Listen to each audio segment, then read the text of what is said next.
오늘 마가복음 13장 말씀 같이 보겠는데 1절로 13절까지의 말씀입니다. 같이 읽습니다. 시작. 예수께서 성전에 나가실 때 제자 중 하나가 이르되 선생님이여 보소서 이 돌들이 어떠하며 이 건물들이 어떠하니까. 예수께서 이르시되 내가 이 큰 건물들을 보느냐 돌 하나도 돌 위에 남지 않고 다 무너뜨려지리라 하시니라. 예수께서 감람산에서 성전을 마주 대하여 앉으셨을 때 베드로와 야고보와 요한과 안드레가 조용히 묻되 우리에게 이르소서 어느 때에 이런 일이 있겠사오며 이 모든 일이 이루어지려 할 때 무슨 징조가 있사오리이까. 예수께서 이르시되 너희가 사람의 미혹을 받지 않도록 주의하라. 많은 사람이 내 이름으로 와서 이르되 내가 그라 하여 많은 사람을 미혹하리라. 난리와 난리의 소문을 들을 때 두려워하지 말라. 이런 일이 있어야 하되 아직 끝은 아니니라. 민족이 민족을 나라가 나라를 대적하여 일어나겠고 곳곳에 지진이 있으며 기근이 있으리니 이는 재난의 시작이니라. 너희는 스스로 조심하라. 사람들이 너희를 공회에 넘겨주겠고 너희를 회당에서 매질하겠으며 나로 말미암아 너희가 권력자들과 임금들 앞에 서리니 이는 그들에게 증거가 되려 함이라. 또 복음이 먼저 만국에 전파되어야 할 것이니라. 사람들이 너희를 끌어다가 넘겨줄 때 무슨 말을 할까 미리 염려하지 말고 무엇이든지 그때 너희에게 주시는 그 말을 하라. 말하는 이는 너희가 아니요 성령이시니라. 형제가 형제를 아버지가 자식을 죽는 데 내주며 자식들이 부모를 대적하여 죽게 하리라. 또 너희가 내 이름으로 말미암아 모든 사람에게 미움을 받을 것이나 끝까지 견디는 자는 구원을 받으리라. 아멘. 예수님께서 십자가를 지시는 이 마지막 여정 가운데 성전에 들어가셔서 성전을 둘러 엎으시는 그런 이해할 수 없는 행동을 보이십니다. 마가복음 11장 12장은 사실 성전에 관한 얘기가 주류를 이루고 있어요. 당시 이스라엘의 종교는 성전 중심이었습니다. 성전이 다라고 해도 과언이 아니죠. 성전에서 드리는 예배가 전부였다고 해도 지나치지 않을 것입니다. 예수님께서는 그 성전 중심의 종교성의 정면으로 칼을 들이대신 것입니다. 그렇게 이스라엘 백성들이 오랫동안 하나님을 믿어왔고 이제 예루살렘 성전이라고 하는 엄청난 헤롯 성전이 위용을 드러냈는데 하나님께서는 그 성전이 강도의 굴혈이 되고 말았다. 만민이 기도해야 할 이 집이 장사치의 소굴 같은 곳이 되고 말았다고 분노하셨어요. 예수님이 무슨 일에 분노하셨습니까? 예수님은 당신 자신의 일로 분노하지 않았습니다. 하나님의 이름이 더럽혀지는 것, 거룩해야 할 백성들이 거룩하지 못한 것, 그리고 인간의 죄를 가지고 사망으로 얽어매는 사탄의 세력에 대해서 분노하고 꾸짖으셨지 사람들에 대해서는 끝까지 긍휼한 마음, 자비하는 마음을 놓지 않으셨습니다. 오늘 예수님께서 이 성전을 이제 나가십니다. 예수님께서 그 성전을 떠나신다는 이 말 한마디가 얼마나 크게 무겁게 다가와야 되는지 모르겠어요. 성전의 주인이신 예수님, 성전의 주인만이 하실 수 있는 행동을 하시고 이제 그 성전을 떠나시는 모습을 보게 됩니다. 오늘 우리는 마지막 징조에 관한 얘기를 하시는 예수님 말씀을 듣게 됩니다. 뭐가 마지막 사인이냐고 하는 것입니다. 오늘 예수님께서 2절 말씀을 보면은 이 성전에 대한 예언을 하십니다. 왜냐하면 제자들이 그 성전을 나와서 밖에서 다시 한번 성전의 그 엄청난 화려함과 웅장함을 보고 감탄하는 제자들에게 그 말씀을 하십니다. 너네들이 지금 성전을 보고 있느냐? 그 화려함에 도취되었느냐? 그 웅장함에 감탄하느냐? 저 대단한 건물 같지만 저 건물이 돌 위에 돌 하나 남기지 않고 다 깡그리 무너지고 말 것이다. 그렇게 말씀하십니다. 성전이 통째로 무너질 것이라는 말은 제자들이나 이스라엘 사람들이나 유대인들에게는 충격적인 얘기로 받아들여집니다. 왜냐하면 성전이 무너진다는 것 자체는 마지막 심판에 해당하는 말이고 심판이 가까웠다는 말이어서 이 제자들이 듣기에는 저렇게 화려한 성전이 무너진다면 종말이 와야 된다는 뜻이고 종말이 오고 있다는 뜻이니 그 종말이 언제인지에 대한 생각으로 연결이 자연스럽게 되는 것이죠. 오늘 예수님께서 이 큰 건물들의 돌 위에 돌 하나 남기지 않고 다 무너질 것이다 하는 예언은 AD 70년에 성취되었습니다. 사실 온전히 이 헤롯 성전이 마지막 끝까지 완공, 우리로 치면 준공 검사가 날 때까지 짓는 걸 보면 AD 62년쯤에 그게 완공이 되었다고 되어 있기 때문에 완공되기가 무섭게 얼마 지나지 않아서 무너진 것이죠. 어떻게 보면 그렇게 무너질 집을 그 오랜 세월 동안 정말 온 국력을 기울여서 지은 것입니다. 얼마나 그 성전 규모가 컸는지 앞들이나 이 모든 것들을 조사해 보면은 전체 예루살렘 시의 6분의 1에 해당하는 면적을 차지할 정도로 화려하고 대단한 성전이었어요. 그 성전을 보는 예수님의 마음은 슬픔으로 가득합니다. 예수님이 정말 그 성전을 보는 애타는 마음, 그 애타는 마음은 왜일까요? 그 성전에 하나님이 계시지 않기 때문입니다. 그렇게 화려한 성전인데도 불구하고 예수님께서 그 성전이 무너질 것이라고 말씀하시는 까닭은 그 성전의 주인 되신 하나님이 계시지 않기 때문입니다. 오늘 예수님께서 이제 감람산으로 올라가서 제자들과 다시 조용히 앉아서 이 성전을 내려다보면서 다시 대화를 하게 됩니다. 제자들이 당연히 묻겠죠. 어떻게 무너지느냐? 왜 무너지느냐? 언제 무너지느냐? 궁금한 게 그거 아니겠습니까? 어떻게 저렇게 지은 성전이 무너질 수가 있습니까? 그래 오늘 예수님께서 이 야고보와 요한과 안드레가 조용히 묻습니다. 4절 말씀 다시 한번 우리가 예수님께 물어보는 심정으로 묻겠습니다. 시작. 우리에게 이르소서 어느 때 이런 일이 있겠사오며 이 모든 일이 이루어지려 할 때 무슨 징조가 있사오리까? 무슨 징조가 있겠느냐? 모든 일에 징조가 있죠. 사인이 있죠. 여러분 사람들이 뭐 관계가 갑자기 나빠집니까? 갑자기 누가 이혼하자 그럽니까? 징조가 있다는 것입니다. 징조를 잘 받아들였다면 그 징조에 빨리 대응을 했다면 문제가 해결될 수 있었겠지만 그 징조가 있음에도 불구하고 끊임없이 그 징조를 묵살했기 때문에 결국은 대형 사고로 연결이 되죠.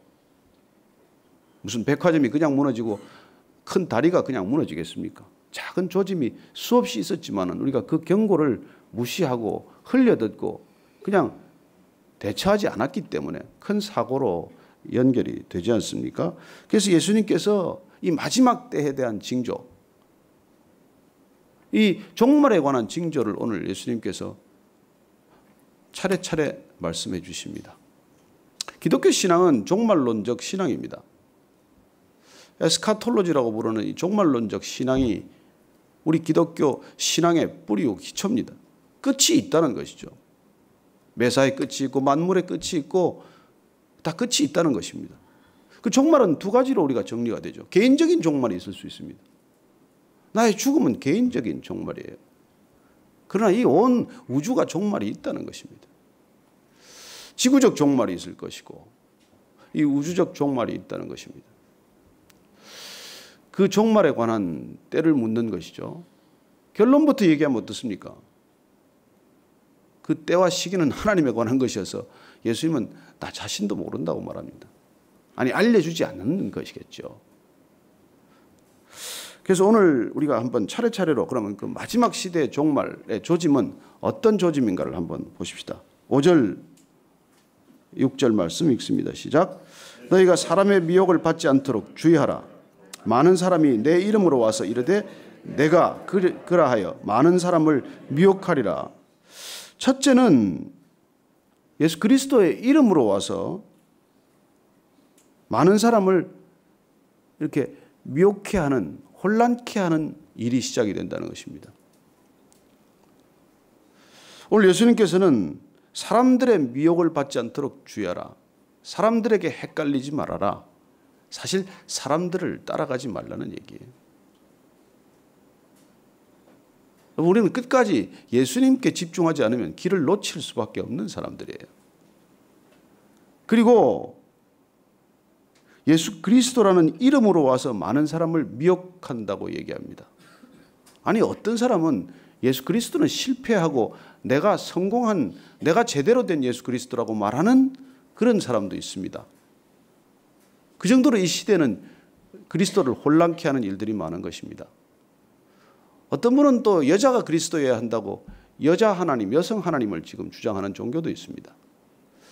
그리고 오늘날 그리스도를 잠칭하는 수많은 이단들과 거짓 선지자들이 일어나기 시작하죠. 그래서 오늘 예수님께서는 이런 조짐을 우리에게 알려주심으로 사실은 이미 그런 징조를 통해서 마지막이 가까웠다고 얘기하는 것이죠. 얼마나 많은 혼란이 있습니까? 두 번째, 예수 그리스도를 잠칭하는 수많은 거짓 선지자들 때문에도 이 일이 우리가 첫 번째 조짐으로 깨닫게 되지만은 두 번째 한번 보십시다. 7절 8절 말씀 시작. 난리와 난리의 소문을 들을 때 두려워하지 말라. 이런 일이 있어야 하되 아직 끝은 아니니라. 민족이 민족을, 나라가 나라를 대적하여 일어나겠고 곳곳에 지진이 있으며 기근이 있으리니 이는 재난의 시작이라. 난리와 난리의 소문, 민족과 민족의 대적, 국가와 국가의 대적, 지진과 기근의 빈발, 이런 것들이 재난의 시작이라고 말합니다. 어떻습니까? 지금 시작이 된 것 같아요? 어쩌면 저는 러시아라고 하는 거대한 나라가 해체되면서 CIS 국가로 혼란이 되었죠. 그래서 우크라이나 독립하고 다들 독립이 됐는데 지금 다시 이제 민족과 민족 간의 전쟁이 또 시작이 될 것이고, 북부 이라크 쪽에도 지금 또 미국의 공습이 시작되었지만 아프리카 땅의 부족 간의 종족 간의 전쟁은 끔찍한 학살극으로 이어지고 있습니다. 그러나 이런 것들이 재난의 시작일 뿐이라는 것이죠. 지진도 어느 때보다도 빈발할 조짐을 보이고 있습니다. 이런 것들도 다 시작일 뿐이라는 것입니다. 그래서 우리는 이런 것들을 보면서 시작되는 재난에 준비해야 되는데, 준비의 첫 번째는 뭡니까? 두려워하지 말라는 거예요. 두려워하지 말라는 것입니다. 저는 여러분들이 난리와 난리는 소문을 들을 때 두려워하지 않게 되기를 바랍니다. 뉴스를 보더라도 너무 깜짝 놀라지 않게 되기를 바랍니다. 그런 소식은 이제 이미 시작을 알리는 뿐이라는 거예요. 자, 그 다음에 또 어떤 증거가 있습니까? 9절 말씀 같이 읽습니다. 시작. 너희는 스스로 조심하라. 사람들이 너희를 공회에 넘겨주겠고 너희를 회당에서 매질하겠으며 나로 말미암아 너희가 권력자들과 임금들 앞에 서리니 이는 그들에게 증거가 되려 함이라. 그리고 그리스도인들에 대한 핍박이 일어나겠지만은, 그러나 그것조차도 예수님께서는 그들 앞에 서서 예수님을 증거하는 기회가 될 것이라고 말합니다. 그리고 핍박은 예수님을 증거하는 사건이 될 것입니다. 그리스도인이 고난당하고 핍박당하는 것은 예수님을 증거할 수 있는 사실 전도의 기회가 되는 것이죠. 사도 바울이 정말 공회당 앞에서 신문당할 때 그는 당당하게, 떳떳하게, 담대하게 예수님을 증거했습니다. 우리의 고난은 사실 예수님을 증거할 수 있는 기회예요. 그래서 고난을 해석하는 관점이 달라져야 합니다. 고난을 바라보는 눈 자체가 달라져야 돼요. 누구나 고난은 두려워하지 않습니까? 고난은 누구나 피하고 싶어요. 그렇지만은 그리스도인에게 다가오는 고난은 그리스도를 증거할 수 있는 사건이라는 것입니다. 그래도 싫다면 할 수 없지만은요. 그래서 이 마지막 시대가 올 때 가장 확실한 증거는 뭐냐면 10절 말씀이에요. 자, 시작. 또 복음이 먼저 만국에 전파되어야 할 것이니라. 언제 종말이 온다고요? 복음이 만국에, 천하 만국에 다 증거되어야 한다는 것입니다. 그래서 이걸 열심히 증거하는 사람들이 있는 것이죠. 그럼 우리는 어떻게 해야 됩니까? 말려야 됩니까? 왜 이렇게 앞당기냐? 우리 아들 장가도 안 갔는데. 이럴 일이 아니라는 것이죠. 그런데 우리 심정은 이중적이에요. 주님이 재림하셔서 빨리 오면 좋겠다는 생각도 들지만 또 못다 누린 걸 좀 누릴 때까지 좀 기다려 주셨으면 좋겠다. 특별히 이렇게 결혼을 앞둔 젊은 사람들은 그렇지 않겠어요? 그래서 사실 우리의 태도는 이중적이에요. 천국을 소망하지만 여기 이 자리 나가면서 바로 천국으로 입장하시겠다는 사람은 몇 안 될 거예요, 아마. 그래서 우리의 신앙은 사실 순도를 달아보면 100%가 없습니다. 다 믿는 것 같지만 여기가 좋사오니 여기에 초막셋을 짓자는 것이지 누가 여기를 금방 벗어나고 싶겠습니까? 그러나 우리가 분명히 하십시다. 더 좋다는 걸 확실히 믿으면 갈등이 없습니다. 여러분, 죽음이 준비되지 않으면 삶은 준비되지 않습니다. 죽음에 대해서 확실하게 준비되는 것만큼 삶을 밀도 있게 살 수 있는 길이 없어요. 왜 이렇게 갈등이 많을까요?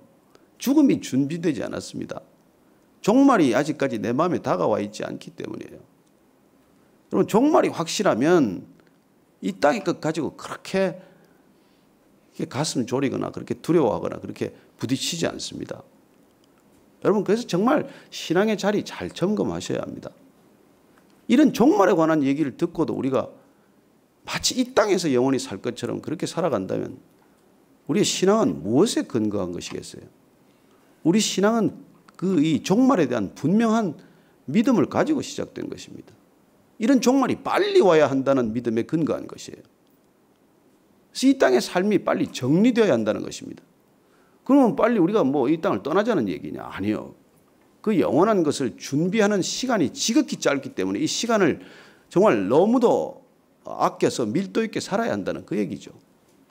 그래서 종말이 준비되면 우리의 이 삶의 시간들은 전혀 새로운 관점으로 새로운 가치로 우리에게 다가오기 시작하는 것 아닙니까? 그래서 이런 긴박감이 생기는 것이죠. 오늘 저녁에 주님이 오시면 어떡하나? 내일 오시면 어떡하고? 한 달 뒤에 오시면 어떡하나? 그런 마음으로 우리가 하루하루를 살아가는 것 아닙니까? 그래서 여러분들이 오늘 저녁에 내 인생에서 마지막 정말 시간이라고 하더라도 후회 없이 살 수 있는 준비가 되어야 하는 것이죠. 그 마지막 시간을 뭘 하다가 이 마지막을 맞을 것인가? 뭘 하다가 내 생의 마지막 순간을 맞을 것인가? 이거 하나 분명히 정리하자는 거예요. 이거 정리되면 그렇게 뭐 얼굴 인상 쓰고 화내고 무슨 따지고 이렇게 살 일이 아니에요. 여러분, 그 마지막 순간조차도 태연하게 기쁘게 웃음으로 맞을 수 있는 것이죠. 그래서 여러분들 이 아침마다 정말 얼굴은 한번 거울 보고 나오셔야 돼요. 어떤 분 들으니까 그냥 총알같이 튀어나오는 분이 계신다는데 그래도 얼굴은 한번 보고 오늘 주님한테 마지막 주님 뵈러 가는 날인가 한번 보고 나오셔야 돼요. 그리고 다시 기억하십시다. 주님께서는 복음이 증거되어야 오신다고 말씀하셨기 때문에 우리의 소명이 확실해진 거예요. 우리는 복음 증거자로 부름받은 것입니다. 복음 전도자로 부름받은 것이에요. 우리 생애 전체는 이 땅에서의 시간은 오직 복음을 증거하는 일에 써야 한다는 것입니다. 내 직업이 무엇이건 내 탤런트가 어떤 것이건 내 환경과 주어진 상황과 처지가 어떤 것이든 그거 목표가 분명하면 죽음이 준비된 것이고 삶도 정리가 된 거예요. 그 순위가 흐트러지면 여전히 우리는 갈등 속에 헤매는 것이죠. 방황의 시간이 끝나지 않은 것입니다. 계속해서 한번 볼까요? 그런 핍박이 계속해서 어떻게 오는지 11절 이하 같이 읽습니다. 사람들이 너희를 끌어다가 넘겨줄 때 무슨 말을 할까? 미리 염려하지 말고 무엇이든지 그때 너희에게 주시는 그 말을 하라. 말하는 이는 너희가 아니요 성령이시니라. 형제가 형제를, 아버지가 자식을 죽는데 내주며 자식들이 부모를 대적하여 죽게 하리라. 또 너희가 내 이름으로 말미암아 모든 사람에게 미움을 받을 것이니 끝까지 견디는 자는 구원을 받으리라. 네, 아멘 하십니까? 오늘 결론은 뭡니까?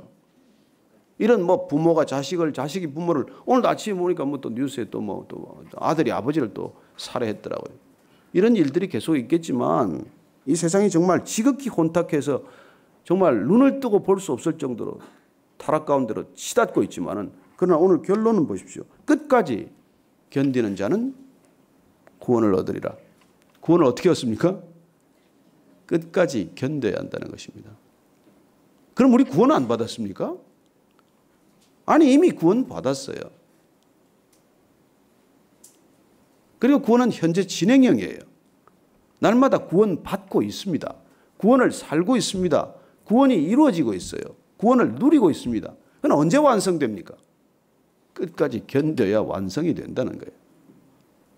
저는 여러분들이 끝까지 이 고난을 이기고 마지막에 입성할 수 있게 되길 바랍니다. 거기도 또 심판대에 한번 선다네요. 계산 끝나야 된답니다. 그래서 여러분들이 정말 계산할 수 있는 분명한 근거를 가지고 있어야 됩니다. 예수님 믿습니다. 예수님 말씀대로 살았습니다. 예수님 뜻대로 행했습니다. 그래서 내 안에 예수님의 나라가 이루어졌습니다. 그리고 내 삶이 가는 곳마다 예수님의 발자취가 남았습니다. 그래야 구원은 완성된다는 것이에요. 끝까지 견딜 수 있는 저와 여러분 되기를 바랍니다. 여러분 참다가 중간에 터뜨려버리면 끝이에요. 억울하지 않습니까? 참은 것도. 그래서 저는 여러분들이 이렇게 하다가 말다가 그래서 맨날 제자리에 있지 않고 그냥 계속해서 쭉 갈 수 있게 되길 바랍니다. 주님 만날 때까지 쭉 같이 가기를 바랍니다. 손잡고 가기를 바랍니다. 웃으면서 가기를 바랍니다. 기쁨으로 달려가게 되기를 바랍니다. 그래서 오늘 우리가 기도할 때 정말 주님 만나는 기쁨과 기대가 설레임으로 되게 하여 주시옵소서. 막 무거운 짐을 지고 가듯이 그냥 주님 언제까지입니까? 이 정말 여러분 너무 그러지 마시고 시간 얼마 안 남았습니다. 여러분 많은 시간 아니에요. 정말 오늘 하루 주님께 흡족한 마음으로 웃음으로 기쁨으로 주일을 준비하는 하루 되기를 축원합니다. 같이 조용히 기도하십시다. 하나님,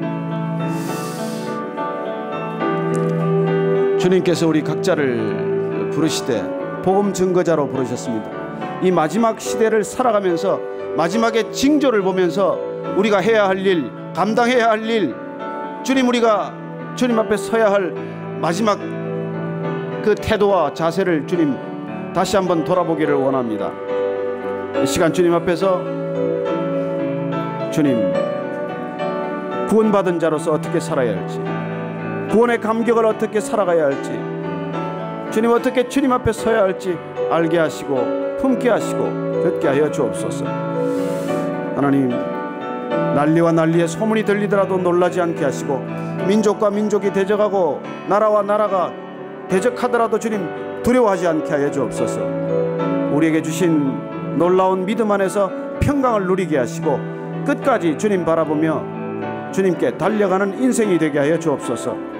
하나님, 주 안에서 거룩한 능력이 있기를 원합니다. 주님 안에서 거룩한 능력으로 이 시대를 살게 하여 주옵소서.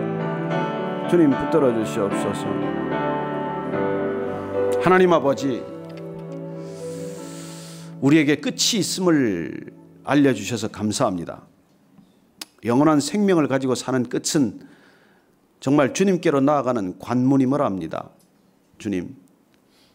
주님과 함께 영원한 시간에 대한 기대와 소망이 날마다 커지게 하셔서 이 땅 가운데 살아가는 진정한 의미와 뜻을 날마다 해석하게 하시고, 그리고 그 관점으로 삶을 바라보게 하여 주옵소서. 하나님, 우리의 눈이 열리게 하시고 우리의 생각이 열리게 하시고 우리의 모든 열정이 활화사처럼 솟아오르게 하셔서 주님을 증거하고 복음을 증거하는 일에 내 인생을 다 쏟더라도 주님 아까워하지 않게 하여 주옵소서. 날마다 주와 동행하는 기쁨이 너무 커서 세상 것들, 손에 쥐었던 것들을 떨어뜨리는데 갈등이 없게 하시고 아픔이 없게 하여 주옵소서. 상처라고 부둥켜 안고 살지 않게 하시고 주님 앞에서 모든 것 다 정말 놀랍게도 아름다운 꽃이 피듯 그렇게 온전히 향기로운 생애가 되게 하여 주옵소서.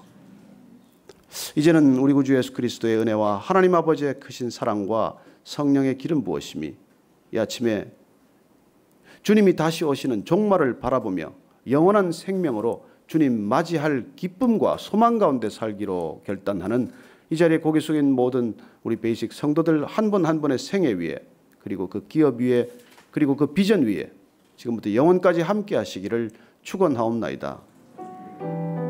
아멘.